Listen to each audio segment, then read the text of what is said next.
we'll bring into our mind's eye words such as ease, release, letting go, relief, and whatever other words that will help you to arrive more fully into this moment.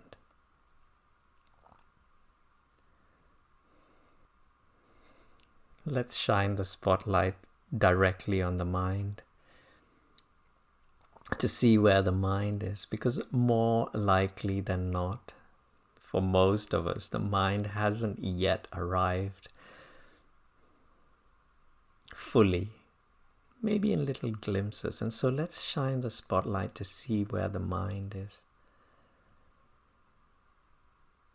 Because during this practice, we're going to treat the mind as a separate entity, because it is a separate entity. A concept that might feel very difficult to grasp at this stage because of our level of identification with the mind. And so it begins by simply observing it, just as we would a piece of clothing, a pair of shoes. What's the mind thinking about right now? First of all, is it in the past or in the future?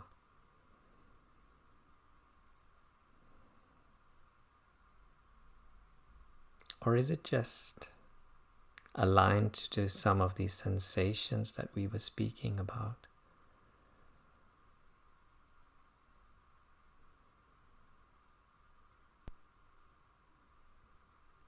For some of us, the mind is moving quite quickly. And for some of us, perhaps intermittently stopping and then moving.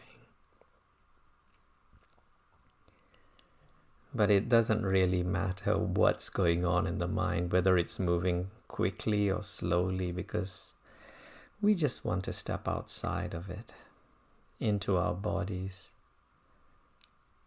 over and over again, and each time for the first time, each time becoming the only time. Which is in fact the only truth. Because it's always the now, always the present moment.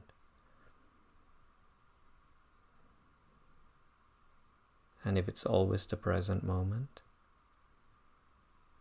everything only happens once. Every time it happens for the first time.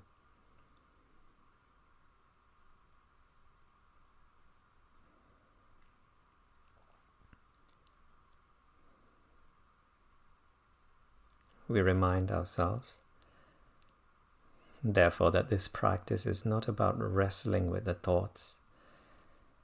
It's not about, because when we identify ourselves as the thoughts, it's very tempting to want to stop the thought process, because it's very tiring. The thoughts are always jumping into the past or into the future, both which do not exist.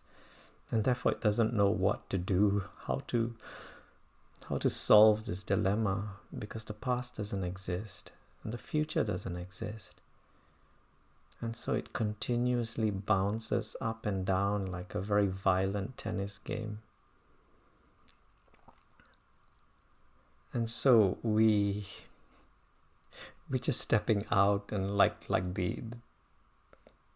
the spectators watching a tennis game, reminding ourselves that we're not the ball moving at high speeds across the court. We're just observing. And then it becomes a little bit more comfortable because you have a stable seat. Maybe your neck is moving right and left, but it's a sport. Maybe there's a bit of enjoyment now. There's a change, and then we realize, we begin to recognize and remind ourselves that our aim is not to violently stop the ball but to just observe it moving from one side to the other until the players tire themselves out. And that is bound to happen because this is a watching game.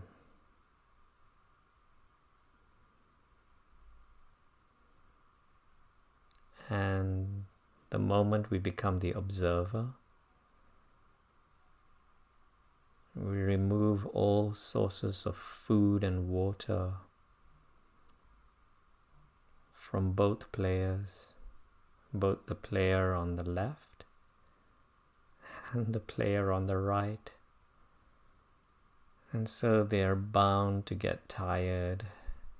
They are bound to run out of energy, and then the ball's gonna move slower and slower and slower until the game ends.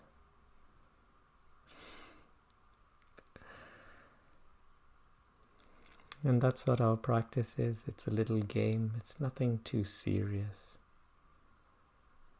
It's about sitting, observing, noticing, understanding, coming to an understanding, if you like to call it a realization.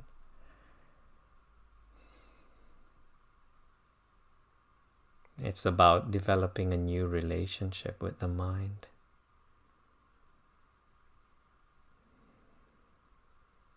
And this is a new relationship where we can switch from identifying ourselves as the mind, which when you look at it from this point of view as a spectator, it's just a tiny little green ball floating from one end of the court to the other.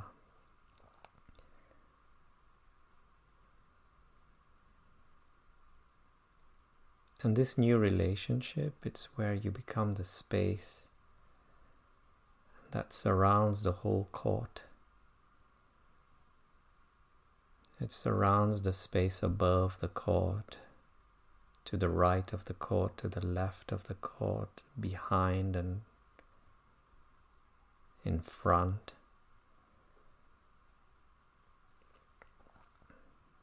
And it's so much more vast. It's so much more spacious than that tiny little ball that at one point seemed to take up the whole court, especially when we believed ourselves to be that ball. But now we can breathe a sigh of relief, and if you like, why don't you take in a big, deep breath and then completely let go, and a breath that symbolizes and signifies ease, comfort, letting go, releasing the need to control, even releasing the need to control the players. That person or player called the past, and that player called the future.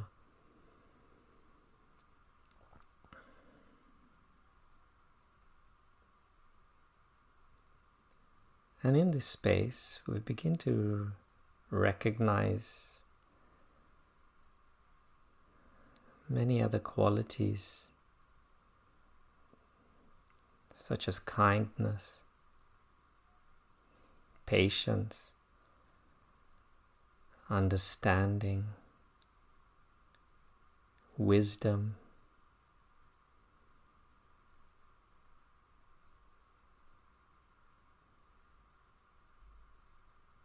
because it is a more inclusive space.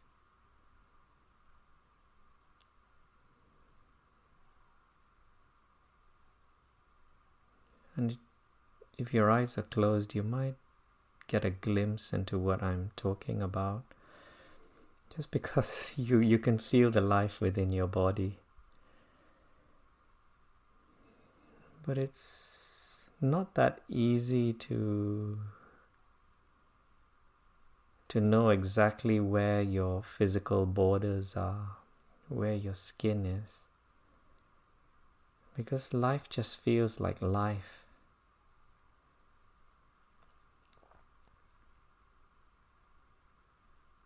And then life, it almost transcends that little ball where all the problems were, where all the challenges were. And then it becomes the space around the ball.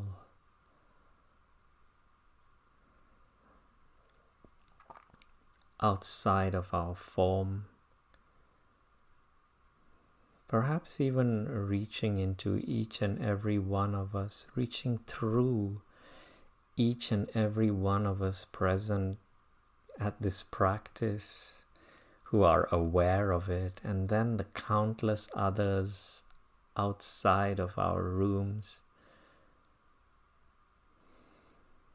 who are completely unaware of that we are sitting here at this practice.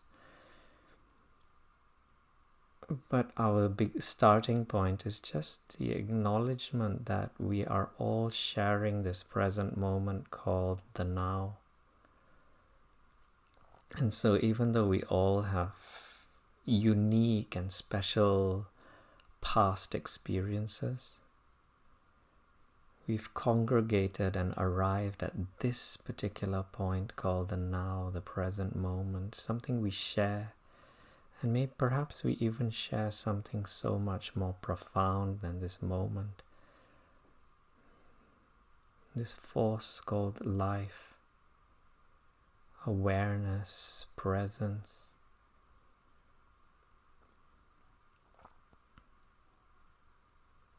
And we often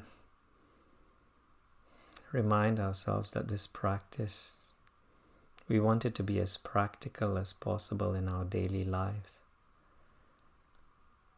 And so when we seek solutions to certain problems, challenges,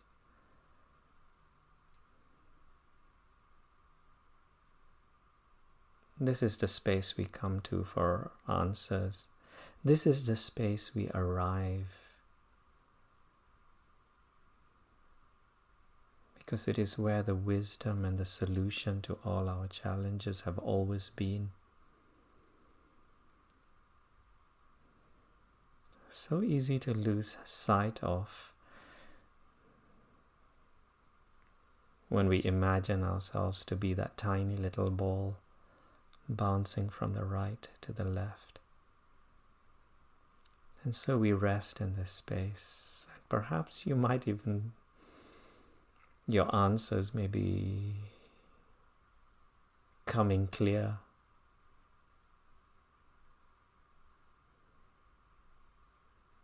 And if not, you know the secret. You know how to tap into this present moment. And this is what we will practice.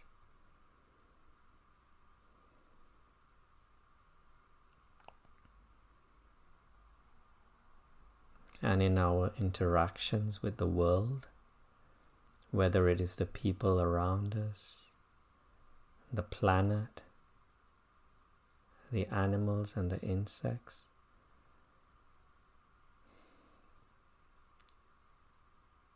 experiencing all of these different objects through this space.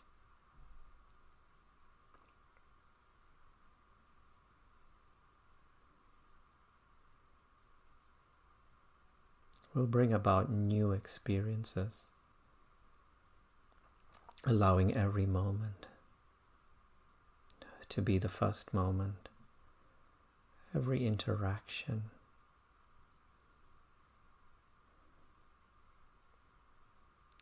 bringing with it greater depth than we may have ever experienced before.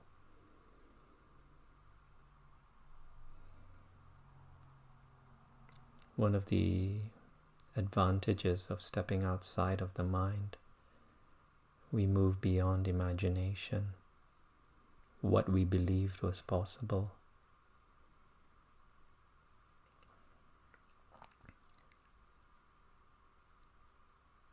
In a moment,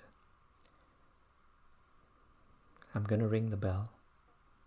And this is going to be an opportunity for you to just reposition your bodies, to stretch your bodies, to move your bodies. And if nothing else, just see the word kindness.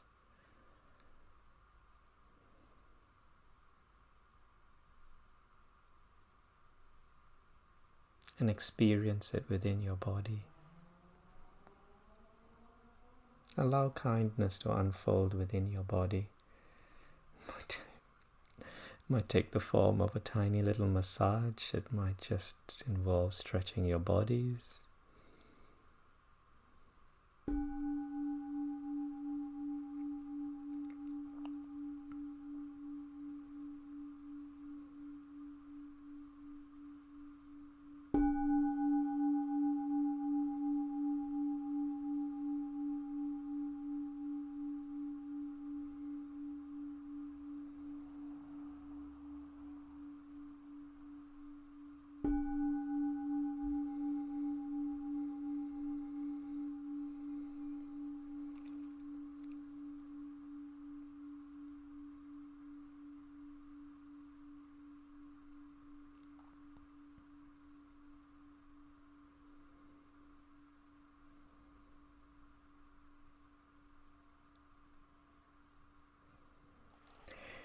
Bring yourself back to your breath.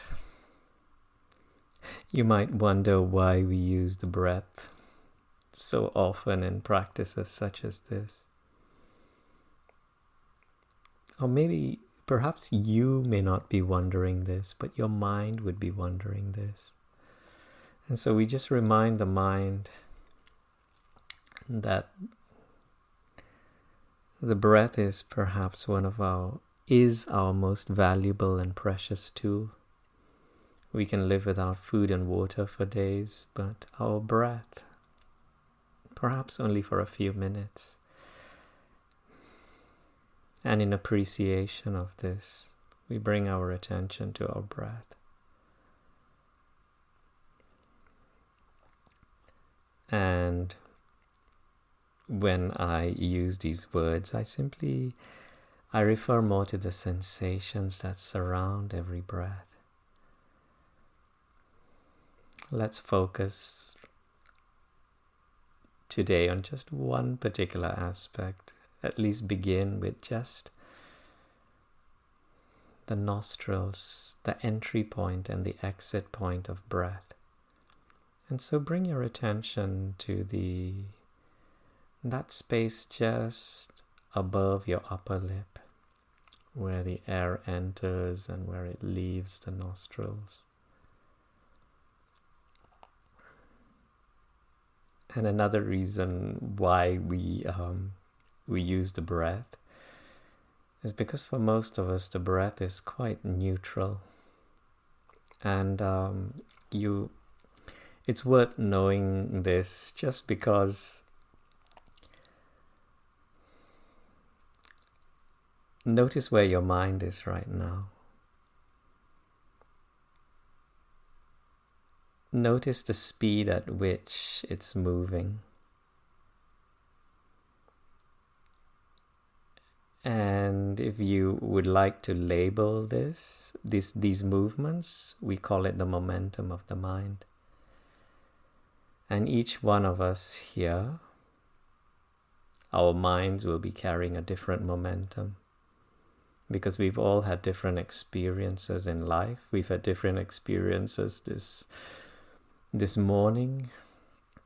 And you might even particularly notice its momentum if you were rushing to reach this practice. For some reason you were trying to finish off a piece of work or finish off some chores and rushing, then the momentum might be a little bit faster.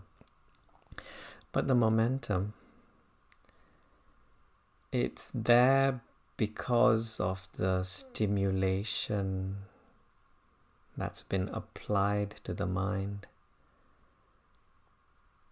And so examples of stimulation would be reading the news, watching television, the conversations that we have with those around us. And sometimes it's thinking about events in the past that have very strong emotional charges. Somebody did something that hurt you or angered you, and then each time you go back and remember that event, you feel the momentum within the mind, and then it moves faster and faster and faster. And so now, in this practice, we want, even though we're not here to force our minds to go still, it would be nice if our minds slowed down a little bit. If for no reason other than just to have that ability to choose which thoughts we would like to have, rather than have the thoughts thinking us. And so we seek out tools that will aid us in slowing its momentum down. And one of these would be the breath. Because for most of us, it's fairly neutral. It's neither good. I mean, we're not obsessed. We're not crazily stimulated by the breath, because it's always been there. And most of us, we don't hate the breath either, because it's there. And so when we bring our attention to the breath, which is neutral, which is one of the more neutral aspects in our life,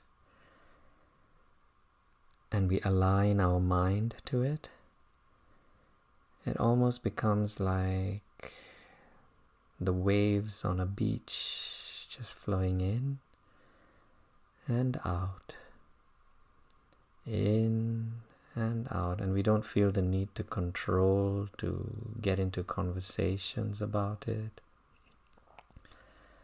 And in the same way, we could use sounds. Not the sounds that annoy you. So if supposing one of your neighbors has a loud piece of music that you are not appreciating right now, I wouldn't recommend meditating on that piece of music and forcing yourself to align with it. But it's more the neutral sounds. Supposing if you have a fan in your room, now that might be neutral because it's in the background and it's neither good. It may not be good, it may not be bad to you. Or the sound of one of the sounds that I can hear on my computer's fan. And so it's just hissing in the background, and I don't find it hugely distracting, nor do I find it fascinating, and so it doesn't stimulate thought. And so I could perhaps use that sound, the humming of your refrigerator, just neutral sounds. And so that's why we're using the breath. And so let's bring our attention to our breathing.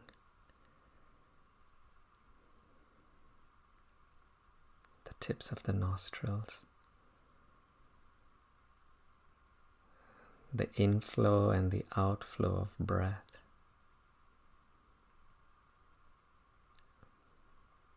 Once again, getting the mind involved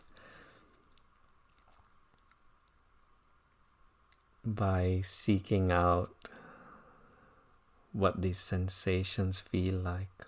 Warmth. And I mean, when the breath flows out, you might detect warmth, you might detect higher levels of humidity. And then there's the velocity and speed at which the breath travels in and out through the nostrils.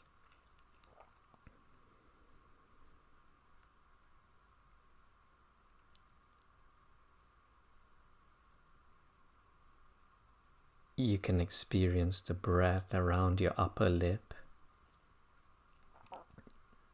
For me, more so when I breathe out than in. And then the sensations spreading up the nasal passage, so you become more aware of the breath flowing in through the passage. It might be the left passage, it might be the right passage. You're interested, you're curious. And this curiosity and interest, it brings the mind closer to these movements as it begins to explore the sensations.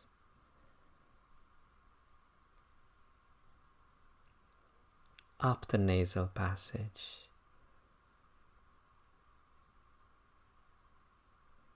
Following it all the way down into your stomach.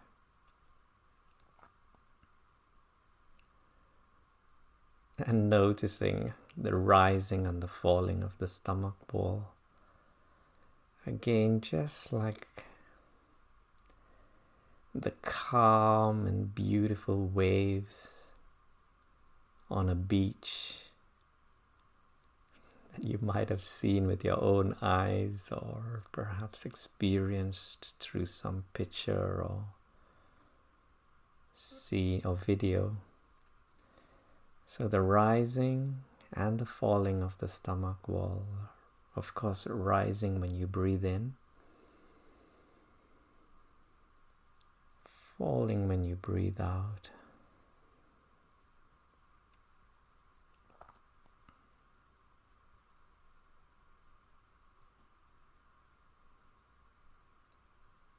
In and out.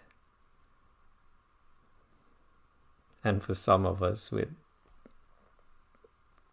higher levels of momentum in our mind, we would almost certainly have noticed the mind taking us away from the breath.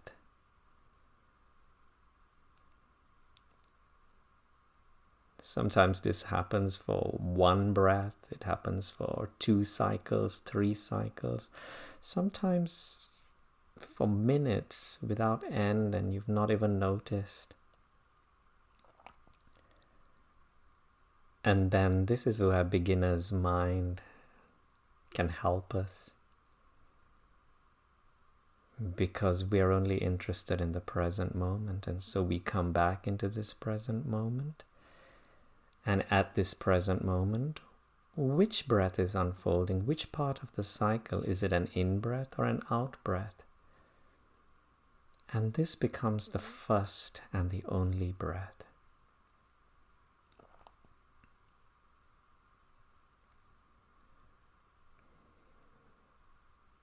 And you could even continue with this game by turning every in-breath into a new beginning, a new birth, a new start. And every exhalation, every releasing, using the word releasing in its fullest form to release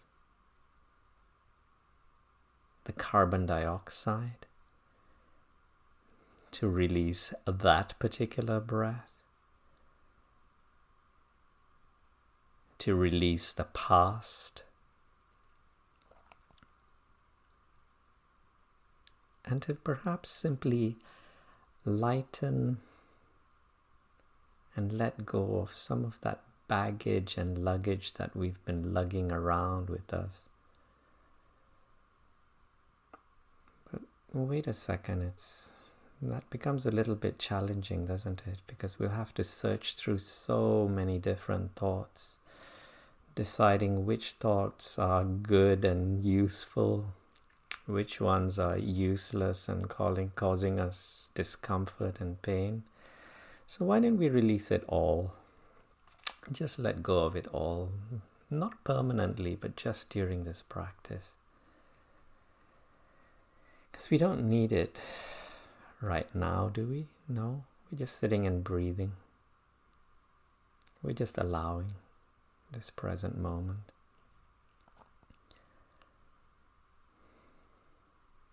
And so yes, we have done this practice before, but let's do it for the first time. Let's breathe in newness and freshness and these new beginnings. And let go of old habits, old practices, old patterns, all of them. And breathe in newness. And let go of our names. So much baggage comes with names, educational qualifications, bank accounts, mortgages, medals, trophies, awards. And they're all somehow linked to a story that we've created in our mind. Some of these stories tell us that we are superior to others. And if some of these tell us they're superior to others, then others will tell us that we are inferior to others as well. And so when we let go of the name and all that baggage which comes with the name, there's just lightness, spaciousness, that wisdom and kindness and understanding and patience that we spoke of a few moments ago that exists outside of the thought process.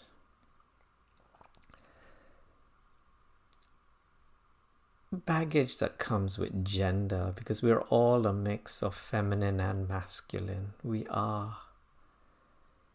But then sometimes because of the way society has been structured, we are expected to wear blue, behave in a certain way, speak in a certain way, dress in a certain way, because of gender. So as we breathe in newness, freshness, and we release all of this so that there is just a spaciousness and a peace, the peace that comes with acceptance. And acceptance is just another word for allowing all that we find at this moment. Both the feminine and the masculine parts within ourselves. Allowing ourselves to be at peace with them. No longer needing to be more masculine or more feminine, and just allowing.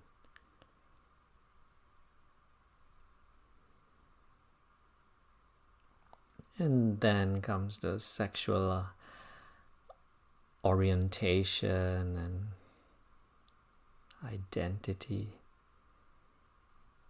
which comes with its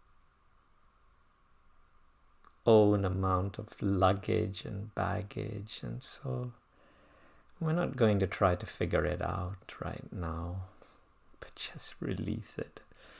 Because all we are interested in is this moment called the present moment, where we are anything but alone, because we are sharing it together.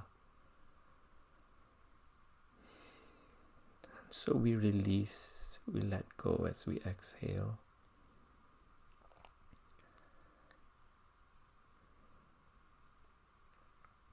And what else would you like to release?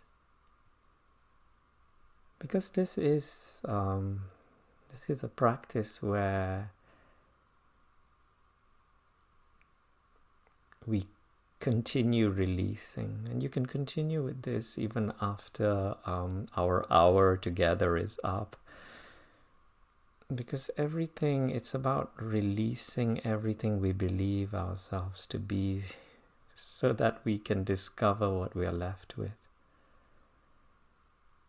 It's almost as though you were looking around you at your room right now, at your space, and you were noticing the furniture and the colors and the curtains and the blinds and the paintings and the sculptures and the books, but not noticing the space around you. And so you were noticing what was reflecting light, but not that which truly mattered, the spaciousness beyond borders,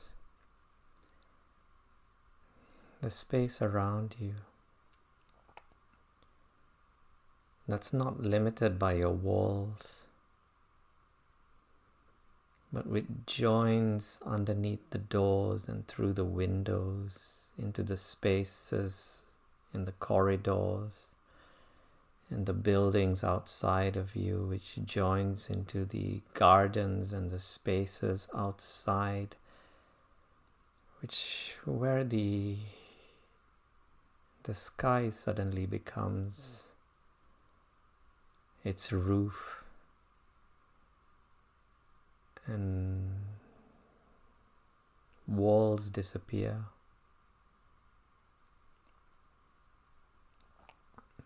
Let us allow ourselves to experience this spaciousness now. If your eyes are closed,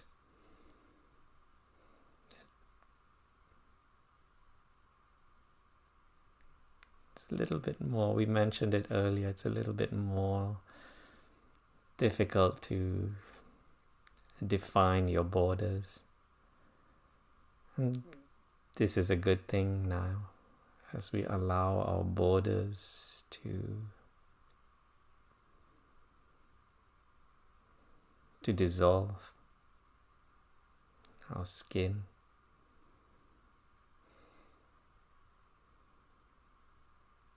This space enveloping islands,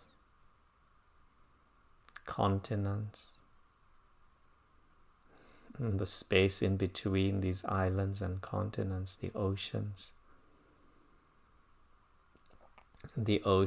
that have so much depth.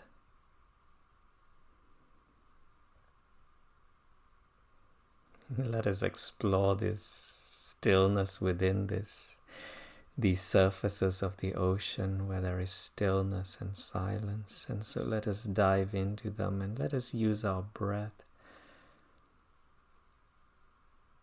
to dive in to the stillness, the very depth of the ocean, the very stillness within the ocean.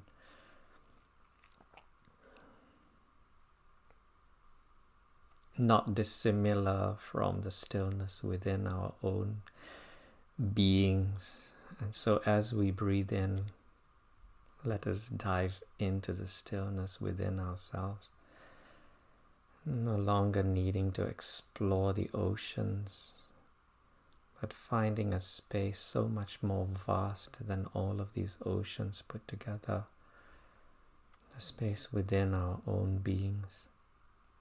Breathing in as deeply as you can. Exhaling and releasing as slowly and as gently as you can. This time breathing in, taking in as much air as you can, and once you've done so, pausing for a brief few moments before taking in a little bit more air, and then releasing as slowly and as gently as you can, tuning back into the sensations of the breath as it enters and as it leaves the body.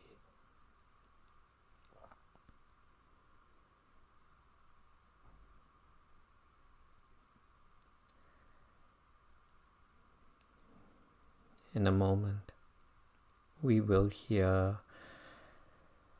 the ringing of the final bell in today's practice.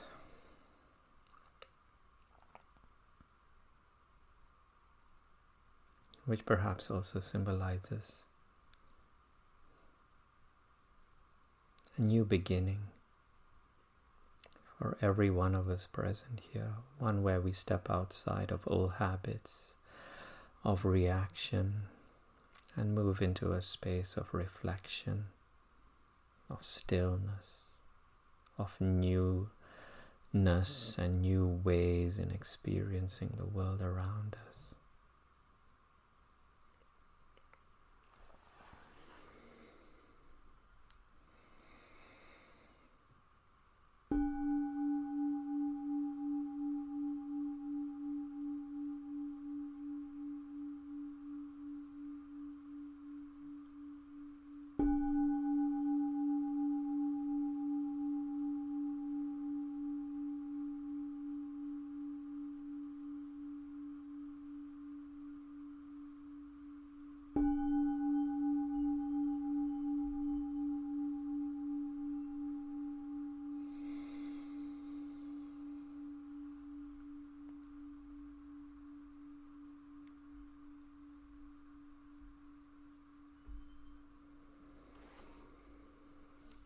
I've just unmuted you. Thank you so much for joining me in today's practice. Thank you, Bernard. Thank you. It's an absolute pleasure. Bye-bye, everyone. Hello, George. Hi. Hello there. Hi.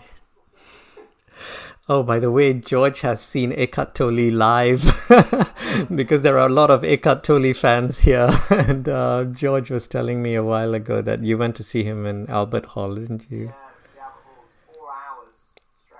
It was quite an experience. And it must... Alice was the one who... Oh, well done! Oh, that's so nice. But yeah, George, let me know, because me and Michelle and a few of us, we go for an Eckhart Tolle session every Sunday at 9 o'clock. Really? It's on Meetup. So just, you know Meetup, right? Yeah. Yeah, it's nothing. We just listen to recordings and sit in silence, so it's very nice. But sorry, I won't keep all of you. So nice to see. Nice to see all of you. We've got a really beautiful big group. Take care. Bye, everyone. Bye, Paula. Bye.